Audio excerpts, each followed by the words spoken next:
Hello, hello, welcome everyone to Octia's Cleantech Week at the Park.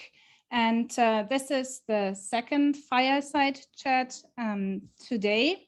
But before we start, I'd like to acknowledge that I'm joining you today from Toronto, which is the traditional territory of many nations, including the Mississaugas of the Credit, the Anishinaabe, the Chippewa, the Haudenosaunee, and the Wendat peoples. And here with me, I have Peter MacArthur.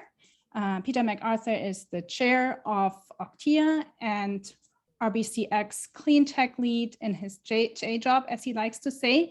And Peter will moderate the session. And we have here today MPP Lucille Collard.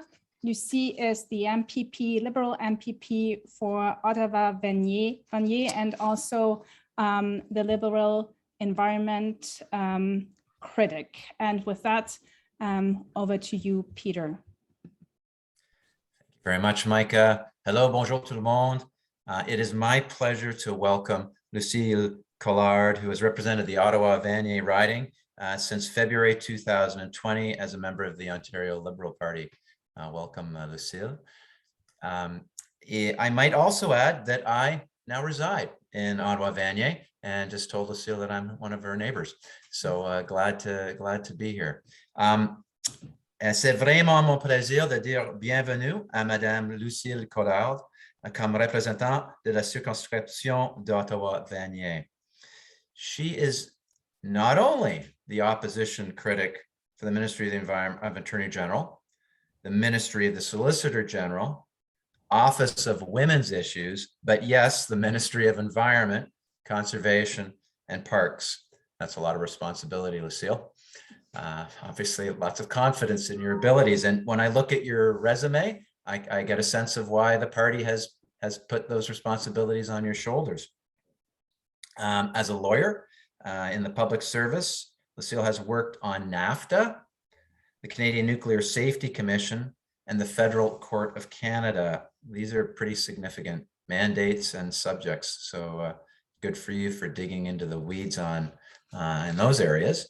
Her first role in public office was as a school board trustee, where she eventually became chair of the board of the Conseil des Écoles Publiques de l'Est de l'Ontario.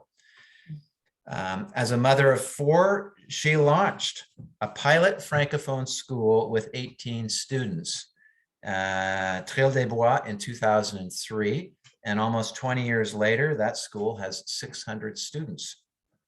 And I note, I was trying to make an environmental connection here, that it's organized along the rhythm of learning, taking into considerations the rhythm of nature and seasons. So I think there's a natural fit with that school, and good for you for delivering programming to your children literally directly through helping get a school together for them. Not afraid to stick up for what she thinks is right. Lucille has been known to tweet, Twitter tells me Ottawa is in Ontario. So I just thought I'd plant that as something I found about you on the web, Lucille. You can't hide anywhere today. C'est facile à comprendre pourquoi le Parti libéral de l'Ontario a autant de confiance dans ses capacités. No wonder Madame Collard has such a responsible role. It's terrific to have you with us here today. Welcome. Merci de me recevoir. It's a pleasure to be here. That's kind of my first time doing this kind of fireside format thing, but happy to be here with you today. And just, I guess, my background and also the fact that I am a mother of four is probably one of the reasons why I'm very strong on environment. My kids remind me every day how important it is.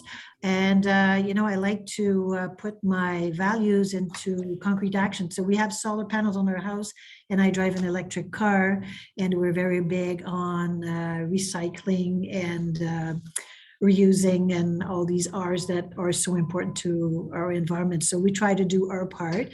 And as critic for the environment, I take it very much at heart. And yes, Ottawa is in Ontario, and I felt the need to say it publicly because Mr. Ford sometimes seems to forget that that's other politics, which is not necessarily related to environment. Sometimes I think the country forgets. It's just this independent place, and kind of like DC, maybe it's its own fiefdom, but it isn't. So anyway, I wanted to talk to you about a bunch of things, and this is a friendly fireside chat. That's the format of the week. What we're trying to do is bring together all political parties in Ontario to focus on the massive challenge that is climate change. And there's a report from the UN International Panel on Climate Change just today. Jim Skia, the chair of that panel, wrote, "It's now or never that we have to make change. It's not yesterday, it's immediately." So we're trying to aim to 1.5 degrees Celsius in warming, if we can, from pre-industrial levels. We are on track right now to go to 3.2. You can't have lived in our country and not noticed that it's been hotter, warmer, more extreme weather events, and that's below 1.5 degrees. We've got to stay there. We can't be looking at 3.25, and that means people making changes to their lives right now. So my first question to you: what does success look like for you with that context in mind? And how can the clean tech sector help you, the Liberal Party, Ontarians, achieve this? Okay, well, this is a loaded question and I could expand on, but I think, we do need to realize that the alarm bells have been ringing for a while now regarding the environment. So I think that decisive action is needed from the government. So whoever is in power needs to demonstrate that they care about the environment. And I can tell you that there's been a lot of consultations. As you know, the Liberal Party has been reconstructing itself and developing the platform for the upcoming elections. And I was also on the squad for environment. So I've been meeting with many stakeholders in different areas of environment. And that shows, like, the number of hours like we put in consultation and the number of hours that will go and that are undergoing into putting together a policy platform on environment will demonstrate that the Liberals really care and that they have a plan. So I don't have anything to divulge today on the platform itself or the policy, but I can tell you that we are very much aware and tuned in to what needs to happen and how it needs to happen, and with a timeline that is very respectful of the emergency of the situation, because I call it an emergency. I think we can't ignore that. So clean tech technology needs to be a big part of the equation. Of course, I think that it's very important that we reach 0% emission. We need, electrifications of transportation, energy, and all of that needs to be efficient. We need buildings that are energy efficient, the same with infrastructures. So I think there's so much wiggle room to make progress that it's almost impossible to go backwards unless you've got a government that really doesn't care. And unfortunately, I will say, because I have to say it, that our current government doesn't really show that it cares. So, we've seen a lot of cuts in the environment when they got elected. We see that with an election around the corner, they're starting to pour back some money into some projects for the environment, but none of this will see the light of day before the election. So those are just promises to try to make people believe that they actually have a plan or that they care. So, just to go back to clean tech sector, I think it's a very important sector that has a lot of innovative ideas that are not necessarily overly costly to implement, that we need to consider seriously. And I very much look forward to seeing that place in the platform. One of the places I believe your platform does speak out is on electric vehicles. There is some comment about, can you just tell us a little bit about what that is? Yeah, so, well, it was under the previous Liberal government where we had, we were providing a financial incentive for people to purchase electric cars. So I think that's definitely a good step. I think that we need to develop the sector, and we see that the automotive sector is taking an interest. You've got almost like all marks of vehicle now that are developing their own brand of electric vehicle, and that's important, but it needs to be made accessible for everybody. So the announcement of today, you see the government's going to give a rebate on fuel. Well, that's not really going in the direction that we want to see. So they're going to give a rebate on fuel, and they're trying to convince the federal government to cut on the carbon tax, trying to make the pitch that the high price of gas is detrimental. And I'm not saying that it's not, because at the moment we see that the price of gas has an impact on the cost of our groceries, and that's a preoccupation, and we need to address it. But I think that we need to more aggressively electrify transportation to make sure that we don't, we're not so vulnerable to gas price. Yeah, I believe your party's got some platforms about significant incentives for electric vehicle purchases that might make it more affordable for the average Ontarian. I think it's over like 8,000 something per vehicle. For household. Yeah, no, that purchase. I'm sure that will help. You talk about simple solutions. Clean technology has a lot of innovative solutions, but there are some simple ones. Heat pumps. They can be used to cool your home. They'll also be used to warm your home. And there are some simple solutions there that you could it could be expensive in Ottawa, Vanier, to heat your home when it's negative 25 degrees with a heat pump. But it might be very effective on a day like today that might be plus 5 degrees to provide warming from a heat pump in Ottawa, Vanier. And that would just require a switch, which I understand is several $100s to empower your heat pump from being a cooling system when it's humid in Ottawa, Vanier, to being a heating system when it's 5 degrees. So there are lots of solutions that can be deployed, and more to come. Maybe you could talk about what some of Clean Technologies Ontario should focus on. In your opinion, there's things like EV batteries, EV production, water technologies. Ontario's got more water patents than any other jurisdiction in the world. A lot of clean water, but we've got core competencies there. CO2 reduction, emission control technologies, hydrogen. So there's some great hydrogen technology in Canada, absolutely in BC, but definitely in Ontario. We have some really groundbreaking hydrogen solutions where the only pollution that comes out of hydrogen can be water. It's a very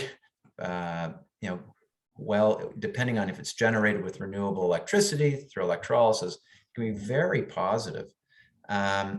So just wondering if low carbon concrete, another solution.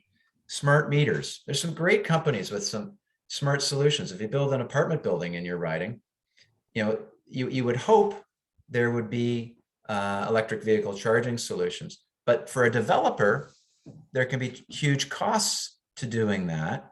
And in terms of access to the grid and charging solutions, and it can put pressure on the grid.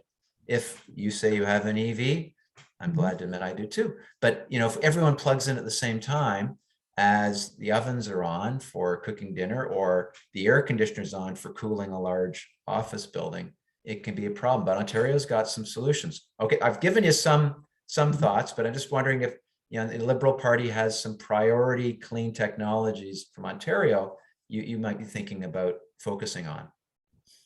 Yeah, well, as I said earlier, like the elements of the platforms are being developed as we speak. So I don't have any specific elements. The only one that was, announced was the EV rebate.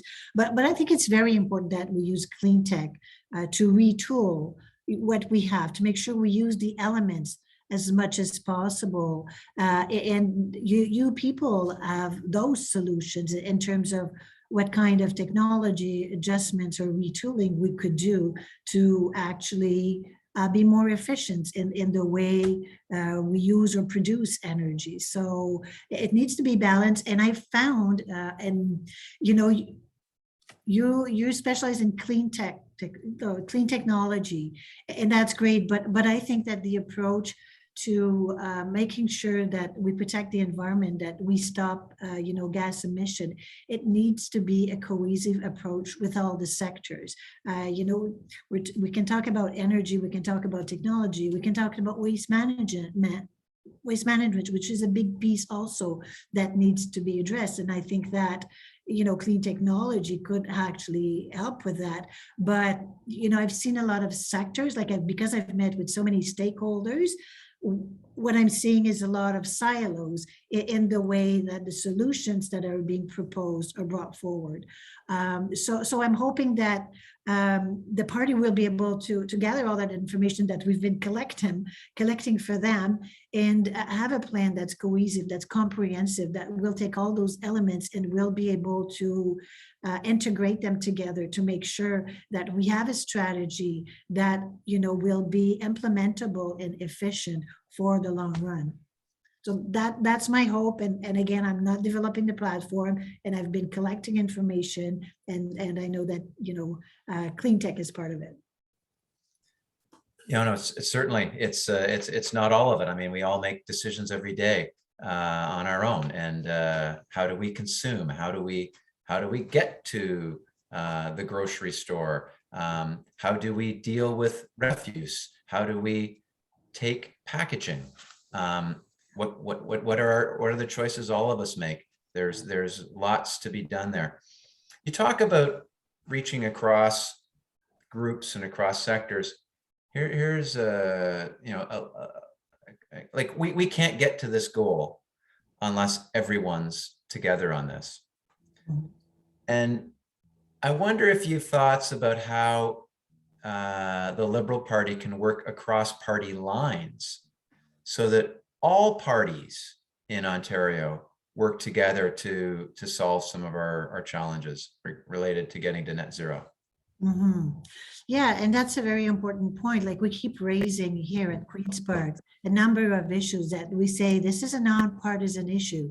We should, all agree that more needs to be done in various sectors, whether it's, protecting victims of sexual assault, or whether it's, protecting the environment. I think that we all need to agree that, it's for the benefit of all of us, without distinctions of your color or your beliefs. I mean, but for that, and I think that, to be honest, I think that there's been some level of the provincial government, the Conservative government coming around a little bit to changing their discourse about accepting that climate change is real, that it's man-made, which was not, what we were hearing 4 years ago. I think the pressure is mounting, but they're still resisting, and that they have their own agenda. And I think that saving money is more important for them than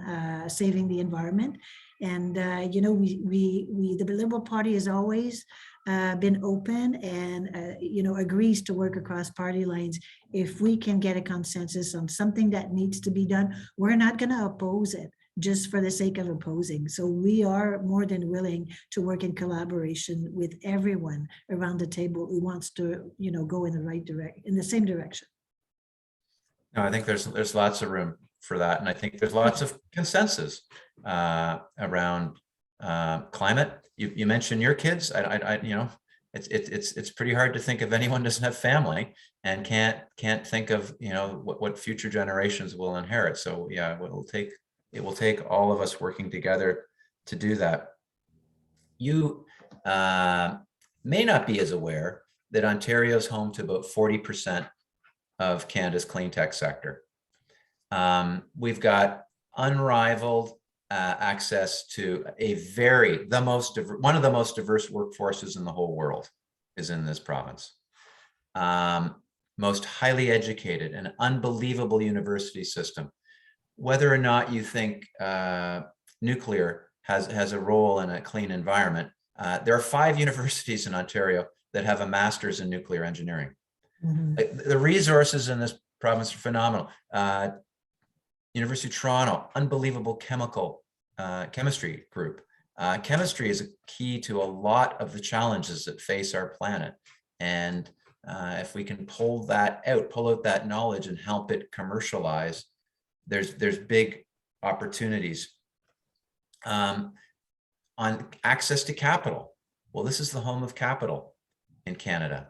Ontario's got the resources, the capabilities, and the skills on the capital front. Despite all those strengths, one of the reasons OCTIA exists is to bring together what is you talk about diversity of interests, and like the clean tech sector is incredibly diverse. Water tech, waste tech, energy, electrification, smart cities, improved solar solutions, improved wind solutions, geothermal, etc. We bring it together as an association. Despite all those strengths, provinces like Quebec, British Columbia, and I'll even argue Alberta, have done some pretty impressive things in terms of helping promote the environment, whether it's incentivization, like you talked about regarding electric vehicles. Propulsion Quebec is a very active developer of the EV supply chain and electrification of vehicles, or zero emission vehicles even. In Alberta, Canadian Resource Innovation Network is a group of oil and gas companies who have pooled resources to try to find ways to decarbonize. What do you think Ontario could do better to compete? Maybe that's one way to put it. Complement, to take our game up a notch in terms of promoting clean technologies that will hopefully allow us to reach those net zero objectives. Have you got any thoughts about what those things might be? Well, specifically, it's difficult at this point, to get into the weeds and get more details, but definitely, we need a strategy, a serious strategy with serious investment. And I think it's still possible to make investments that will pay for itself in the longer run, right? Because we know that polluting costs money, building over wetlands costs money, all these things need to be put together. So I think a strong strategy of investments with demonstrated, return on the dollar, because, all these extreme climate activities that have been happening are costing us a lot of money. So we need to find a way to stop this. So again, I'll just go back. It needs to be a comprehensive approach, raising awareness. You mentioned that. I think it's very important too, and responsibilize, the industry, in their productions of gas emission activities. So, I'm really looking forward to seeing the platform, and maybe we're having this discussion and a little bit earlier than we should have, because I would like to be able to speak more specifically about what the Liberal Party will be running on in terms of environmental protection in the next campaign. One of our objectives is to prod all parties to be thinking clean tech a little more and think about some of the natural resources we have here, intellectual and otherwise, that we might want to draw on and leverage. So yes, I know it's a little bit unfair to ask you these questions as we're heading into an election. You might not have the platform all worked out, but it's sort of our method is our madness. There's a method to it to try to help promote all parties to be just thinking about the great resources we have here and how we might use those resources to help us on that path. Yeah, and I think what you're doing today is really good.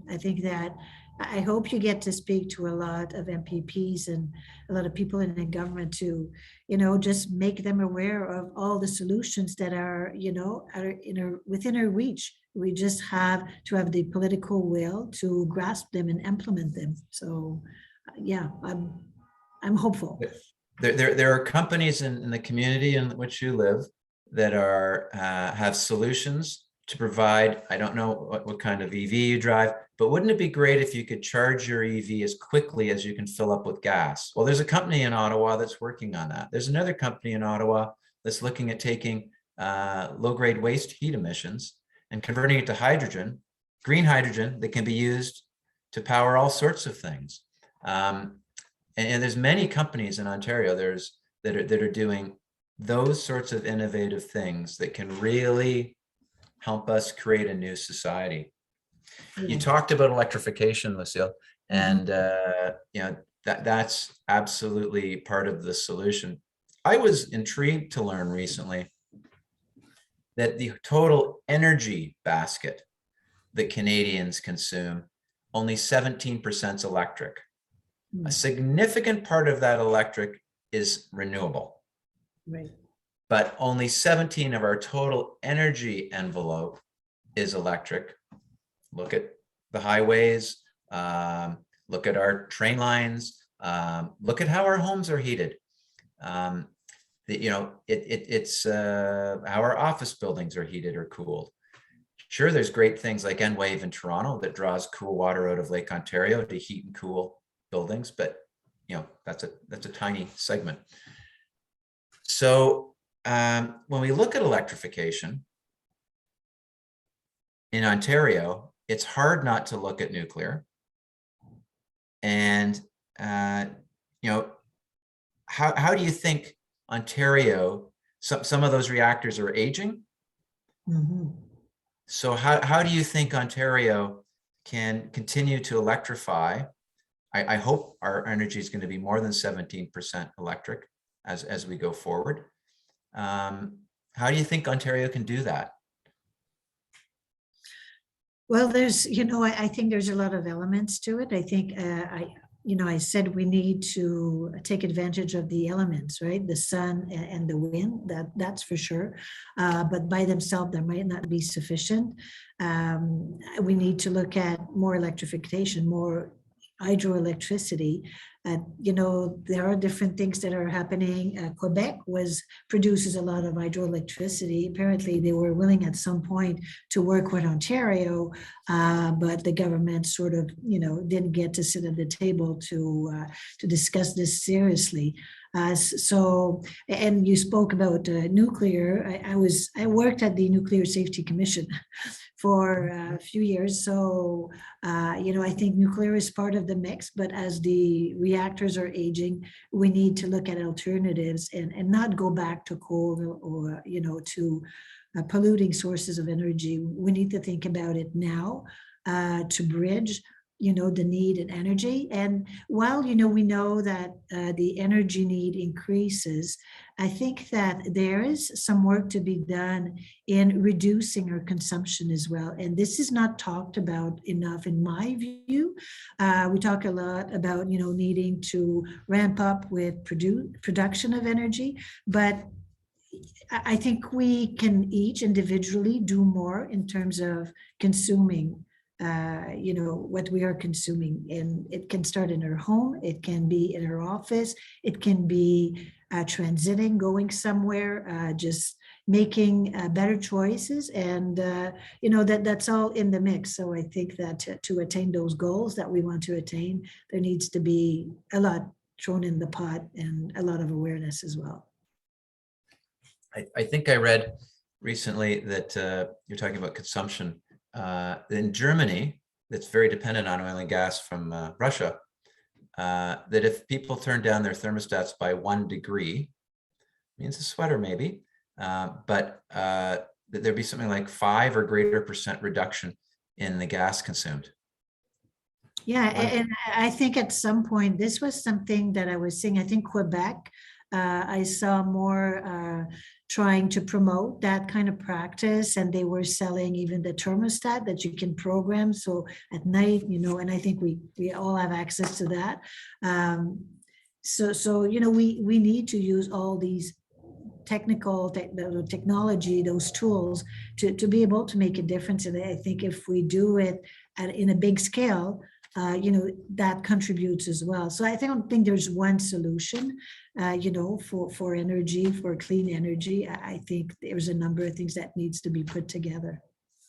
The world's best, I believe, programmable thermostat was created in Ontario, and it's competes completely with Google's Nest, and it's called Ecobee.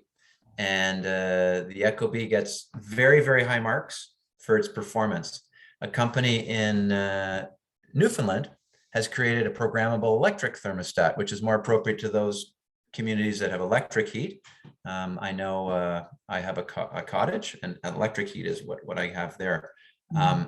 There's solutions like that. Our audience there's an audience question that fits with our discussion just now. So there's big nuclear, and it can take billions of dollars and a long time to build. There's also small modular reactors. And, there's an Ontario company, Terrestrial Energy, amongst others, that have the ability to develop small modular reactors. As a Liberal Party, I know you're thinking about the platform. Does it incorporate SMRs as part of its solution? Maybe for, an industrial application in Northern Ontario where we've got a mine that's running, or some other applications? I don't know if it's included, but I would certainly support it. And it was certainly probably among the recommendations that we made. I think it makes sense. And, we've been talking a lot about innovative technology that companies are, putting together or bringing forward. I also think that we need to support those companies, to make sure that they continue to work on these, those alternative solutions, and that we can help them market those solutions for the benefit of the environment and of all consumers, really.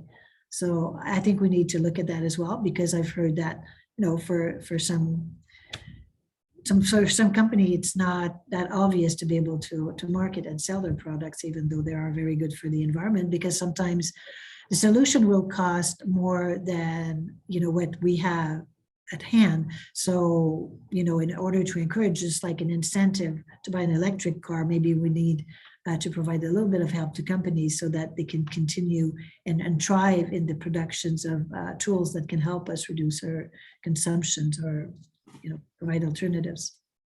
One of the interesting things, we're talking provincial politics, one of the things the federal government talks about in its procurement is pricing in. We've got a carbon price that's going from $50 a ton to $170 a ton. So you could price your decisions based on 170, and that's 2030, so it's not very far away. But the federal government's part of its mandate includes pricing in at $300 a ton, which is a number that closer to that, which is, I understand, is needed to get us to 1.5 degrees or less. So there's an example of, so when the OPP is buying vehicles, should you be elected into government, maybe you could think about pricing in, you could buy an EV and it might cost more, but if the OPP were driving around and it was $300 a ton for carbon, well, maybe the EV competes with that internal combustion engine vehicle they could be driving around with. Or your critic for parks, Ontario parks, well, maybe all the vehicles the Ontario park staff drive. It's all of a sudden going to make economic sense if you put in that sort of modeling and say, let's assume this is a long-lived asset and one which might be operating in an environment that has $300 a ton. So I think that's an interesting policy idea that's come out of the federal government from a procurement perspective. I don't know if it applies to all decisions, but it is definitely part of their decision-making metrics. Yeah, there are some real issues with the cost of electric vehicles when it comes to big models, like for buses, for instance. I did meet with a company that produces them. They're hard to market because they cost like 5 times what a normal bus, would cost. So, we need to think about that and see how we can, bridge that gap and try to not necessarily to make the conventional vehicle more expensive, but to make the electric vehicle more accessible, right? So yeah, I think it needs to be maybe a balance of both and a mix. So if the city of Ottawa is making a decision about what buses it buys and whether it buys electric buses or even hydrogen buses. If the metric, the lens that they look through is a $300 a ton world, okay, well, maybe the capital up front is more significant, but maybe the operating costs are dramatically less. So all of a sudden, the taxpayers of that community aren't being penalized if you take into account the whole cost of that sort of an asset over its life. So there are different ways of looking at this, and it's not just punitive to one, but it could be just a different lens of looking at the benefit of the other, which your children and mine and my grandson need. Yeah. The last question I've got here, and Mike, I don't know if there are going to be any others from the audience, but believe it or not, one of the biggest emitters in the world is China, but one of the biggest investors in the world in renewable energies is China. Billions of dollars into their heavy industry sector. And I mentioned earlier, this is the heart of heavy industry is Ontario. Ontario's got incredible resources, steel making capacity. The 3 big steel producers are in Ontario. All the major cement manufacturers. These are huge emitting sectors. Forestry sector and the mining sector all have significant footprints. How can Ontario make sure our resource industry and heavy industry products are going to stay competitive with the rest of the world? And I'm throwing out China. It's sort of an ironic example, but China is throwing significant investment dollars at this issue. They've got air quality issues, and they've got to deal with them, and they know it's a reality. And so, any thoughts about how Ontario can compete with those? Yeah, I think that we need to encourage, local, or, we need to, as much as possible, draw from our own resource before we go abroad. And I understand that China can produce a lot more for a lot less than, we can compete with. So I don't really know where the solution lays, and if this was an exam, I might fail because I would have a very partial answer. So I'm not sure, but there's got to be support by the government just to make sure that we encourage our own producers, and that's where we put the priority. And because it also has an impact on the transportation of these resources, right? So the transportation is a big emission factor as well. So I don't know. We'll see what comes up in terms of proposed solution. Maybe you have something to propose to me. Lucille, you're not going to fail. The fact that you're engaged on the subject, you're passing, and we need everyone engaged on this subject. And we're thrilled to have you with us today, engaged, talking about the environment, clean tech, and what we can do. So one of the things that might be a possibility is to bring together those heavy emitters and try to come up with solutions together that they can try to de-risk some of it, to provide some support. In Alberta, they've got this issue with the oil and gas sector. Well, there was an oil and gas Carbon X prize that was created specifically for Alberta's challenges. Well, what about heavy industry in Ontario? What about creating a prize? And Carbon Cure was one of the winners of that Carbon X prize, which if I remember correctly, was something like $5 million. That's a Halifax-based business. But what a great thing, they can help decarbonize cement and help decarbonize the oil and gas sector through other applications. There are things like that we can do. We have to think really big and bring that sector together and help it solve its problems. Dofasco, part of ArcelorMittal, has got a research and development facility for steel and has huge resources being dedicated to helping them decarbonize. But what if we could leverage their work, what they're doing, and partner with other companies in Ontario to try to help them all decarbonize. And I think they would look for that partnering. They're anxious to bring in new technologies through the likes of Octia to help them move on the path to net zero. I see there is another question here, which I haven't gotten into. So what would the Liberal government do to help support early investment in clean technology? Would they consider incentives to investors similar to BC, Alberta, and Saskatchewan? And I think just to give you a little more light on that, there are investor tax credits that go through to individuals that invest in those three provinces, so that a certain amount of the investment comes back as a refundable credit. So it encourages people to take investment. And there are real risks to the clean tech sector. It's innovative, it's hardware, it's selling into regulated spaces like water and energy. So there are risks. So those provinces have come up with some incentives that help de-risk some of it. Any thoughts along those lines? Or maybe your staff are taking notes and coming up with policy ideas. Yeah, no, that's definitely very interesting. And, I always say there are more solutions out there than there are problems. I think we just need to sit together and collaborate and identify those best solutions. So, I have no specifics right now as to the platform. And as I said, maybe we're having a conversation that's a bit premature because I can't defend a platform that hasn't been issued yet. But, all these ideas that we're discussing today are really great. And I certainly make sure to bring that back to the people that are diligently drafting the platform right now. Well, we hope to see some of these clean tech thoughts in there, and I hope so too. it's part of our, as I said, our method to our madness. I have finished my questions. I don't know if you have any questions for us.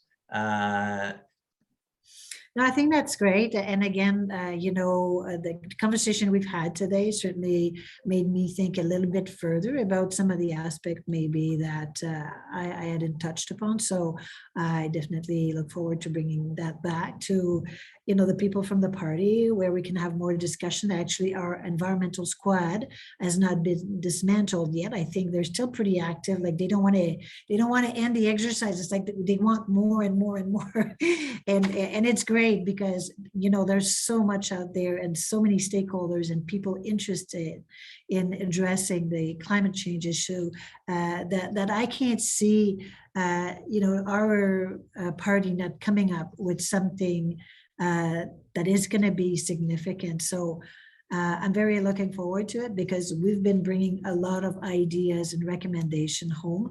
And, again, I'll say stay tuned and thanks for sharing, your ideas today. And if you do have a document and I didn't see that in the invitation, but if there is something, you want to share, that would be great as well. Please let us know whatever we can do to help, Monsieur.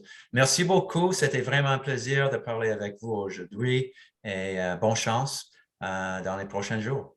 Merci beaucoup à vous. C'était un plaisir.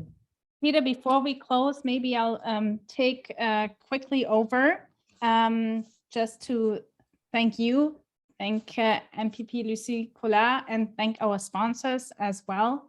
Our sponsors are the accelerator. Oh my God, I lost my train of thoughts here. That's what happens at 4 o'clock. Yeah. All right, so now I'll start again. So thank you to our gold sponsor, RXN Reaction Hub. That's the right one. It is a spin-off of Kingston Process Metallurgy. They are building a Chemtech commercialization hub in Kingston with other partners. Thank you very much for the sponsorship. Thank you also to our silver sponsor, MyTax, and our bronze sponsor, DryStill, as well as our partners, Canada Cleantech Alliance, Cleantech North, CSI Climate Ventures, Energy Storage Canada, and the Ontario Sustainable Energy Association, who all of them help promote this program.